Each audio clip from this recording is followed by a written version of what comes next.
안녕하십니까. 상무이사 손호택입니다. 오늘 이 시간에는 저희 주식회사 일택이 2023년 금년 5월 10일자에 회사명을 개명을 하고 새롭게 취업규칙을 전면 개정 예정인 내용에 대해서 설명하는 시간을 갖도록 하겠습니다. 저희가 세형개발이었을 때 2021년 10월 달에 전면 개정이 일부 개정이 이루어지고요. 그 다음에 주식회사 일택으로 우리가 사명을 바꾸면서 취업규칙을 지금까지는 그대로 우리가 세형개발 것을 가지고 이용해 왔습니다. 그래서 이번에는 우리 주식회사 일택으로서의 취업규칙을 전면 개정고자 안을 만든 내용을 가지고 우리 직원 여러분들께 간략하게 설명하는 시간을 갖도록 하겠습니다. 먼저 첫 번째 바뀐 부분이 채용 시 신체 검사서 발급 기간에 대한 부분을 과거에는 국공립병원, 도립병원에 한정되었던 부분을 채용 신체 검사를 할 수 있는 병의원에서 발급한 채용 신체 검사서면 다 될 수 있도록 폭을 넓혀 드렸습니다. 과거에는 우리 직원들이 채용 신체 검사서를 받기 위해서 청주시 의료원을 방문하는 경우가 대부분이었는데 그럴 경우 없이 내가 사는 동네 의원 중에서 채용 신체 검사를 하는 병의원에서 발급받은 채용 신체 검사서도 가능하다는 등으로 이번에 개정을 했습니다. 두 번째 개정 부분은 하계휴가에 대한 명확한 해설을 넣습니다.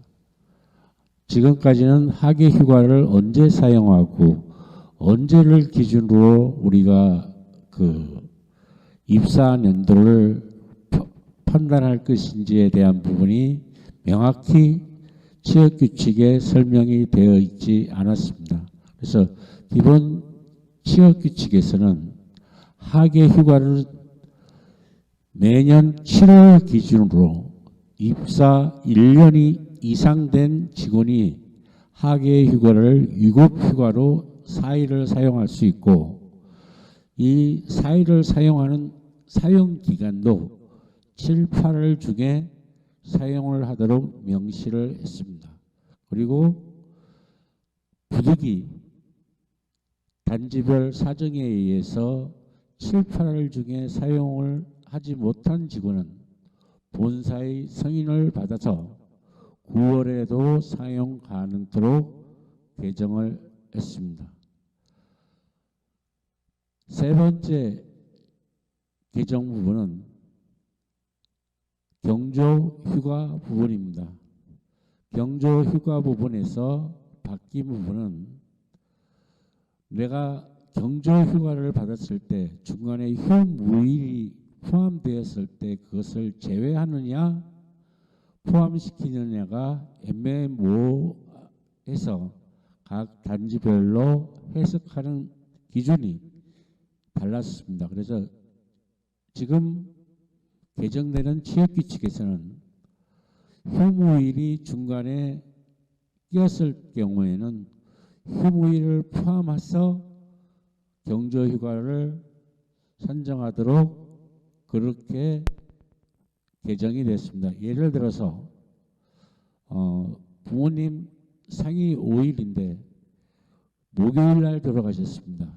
그러면 목, 금, 토, 일, 월까지 5일간의 경조휴가를 사용할 수가 있습니다. 다음에 경조휴가 중에서 자녀의 결혼에 대해서 명확한 사용 기준이 없다 보니까 자녀의 결혼식은 대부분 주말에 이루어집니다. 토요일이나 무휴일인 토요일이나 일요일에 이루어지는데 토요일, 일요일은 휴가를 사용할 수 없기 때문에 이거에 대한 명확한 구분이 없던 것을 자녀의 결혼식이 휴무일일 경우에는 전후 사용도 가능하게끔 사용폭을 넓혀놨습니다. 즉 토요일이나 일요일 날 자녀의 결혼식이 있을 경우에 금요일 날 하루를 쉴 수 있고 또는 월요일 날 하루를 쉴 수 있다는 얘기입니다. 세 번째 경조휴가 부분에서 달라진 부분은 자녀의 및 자녀의 배우자의 사망 시 2일이 있던 경조휴가 기간을 5일로 확대를 했다는 얘기입니다.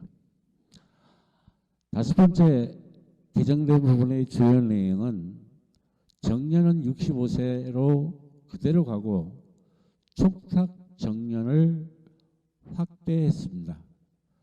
현재 촉탁 정년이 68세로 되어 있는 부분을 촉탁 계약직 정년을 5년으로 정년 후 5년으로 확대함으로써 만 70세까지 촉탁 정년으로 근무할 수 있고 이때는 모든 직원이 촉탁 정년을 연장할 수 있는 부분이 아니고 우리 촉탁 계약직 임용에 관한 지침에 보면 그게 심사표가 있습니다.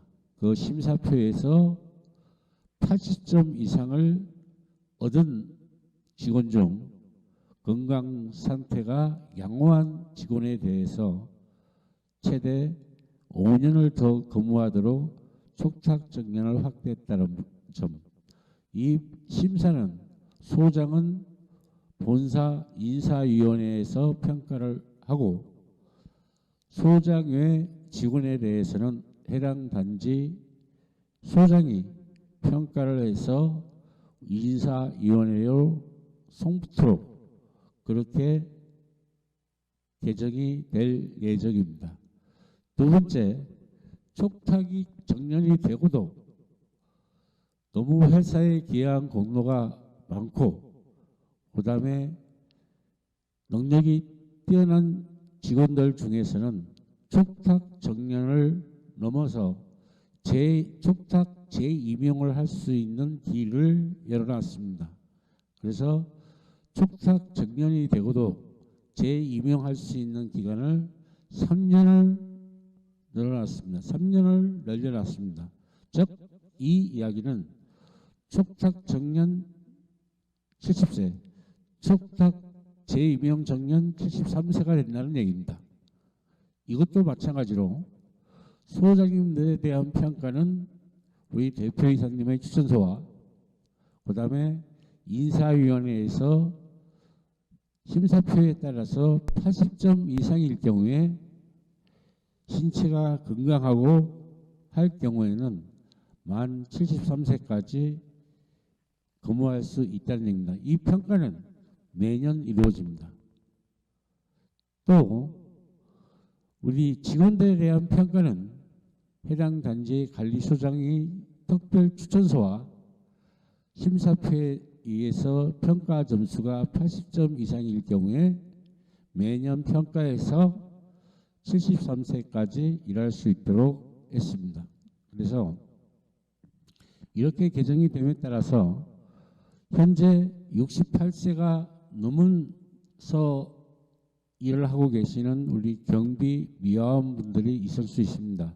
특히 시외 지역에서 이분들은 이 지침 시행일로부터 1년마다 평가가 이루어져야 됩니다.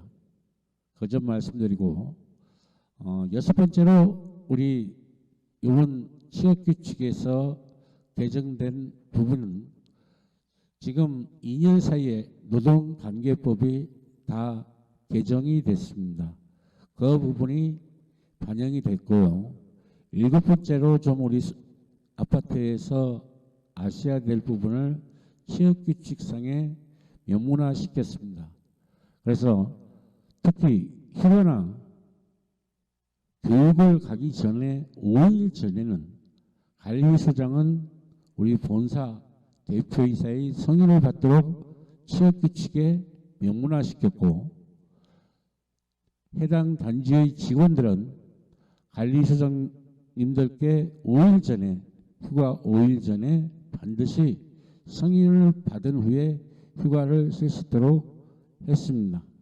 그리고 안전교육 부분에서 중대재해처벌법을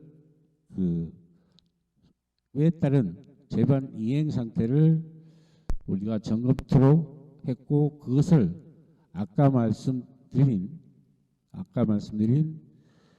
심사표에, 촉탁정년 심사표에서 반영토록 했습니다. 마지막으로 촉탁정년 심사표에 대해서 잠깐 간략하게 말씀드리면, 소장님들과 직원들의 평가표는 다릅니다.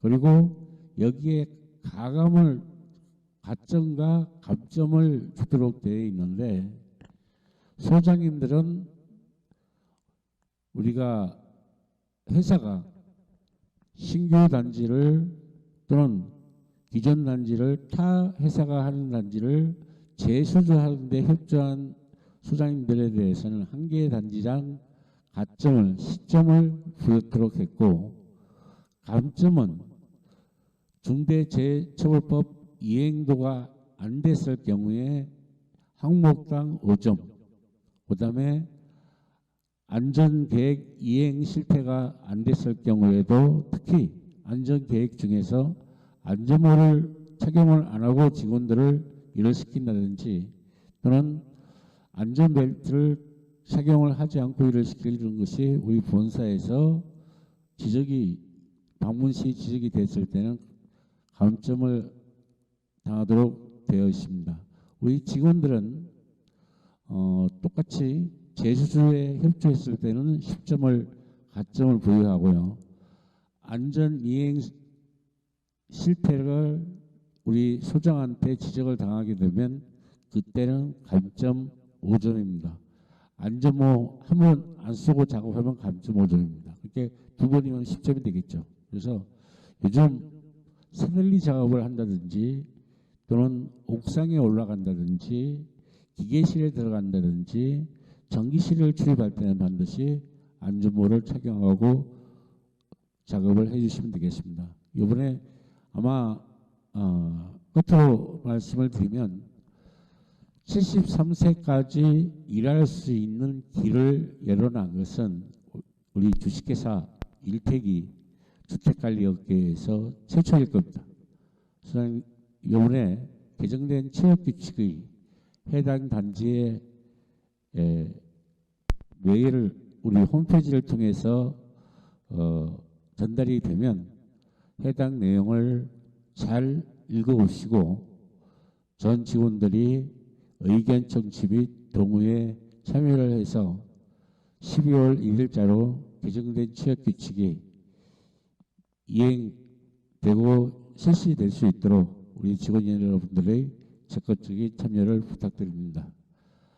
1등 주택관리업체가 되기 위해서 우리 직원들에게 일할 수 있는 기간을 늘린 만큼 우리 모든 주식회사 일택 직원들이 한마음 한뜻이 돼서 우리 주식회사 일택이 1등 주택관리가 되도록 마음을 합심하셔서 같이 앞장서 주시길 간곡히 부탁드립니다.